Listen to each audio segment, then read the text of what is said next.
Ini adalah sebuah indoor playground paling besar di Perak. Jom aku tunjuk dekat korang. Dekat kawasan Ipoh Perak, berdekatan dengan Medan Gopeng Perak, ada satu tempat yang menyediakan indoor playground paling besar. Ini harga dia korang boleh pause dan tengok. Anak aku ni kalau ajak main, siap tolong bukakan kasut bapak dia. Tini Tin Town ni mempunyai satu decoration yang sangat cantik. Jangan risau bila anak bermain, kita boleh makan sebab ada tempat makan dekat sini. Dan tempat dia sangat luas, anak-anak memang puas hati. Dia nak panjat sana sini semua boleh. Macam ni kita orang datang weekday, memang tempat ni dia ni lah punya.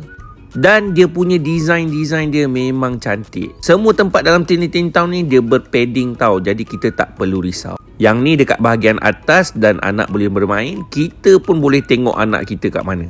Bukan tu sahaja, macam-macam tempat anak kita boleh explore. Nak main sedut bola dengan angin ni pun boleh. Ikutlah Dema nak explore dekat mana. Bilik kaca ni paling seram sikit aku nak masuk sebab tak nampak jalan weh. Ni memang style lah. Lepas tu kalau anak yang suka melompat atas katil kat rumah tu, suruh dia lompat puas-puas kat sini. Kemudian ada bilik teater macam ni. Diorang boleh tengok ikan-ikan 3D macam tu lah. Kemudian dia boleh panjat mana dia nak panjat, mana lubang dia nak masuk, suka hati dia.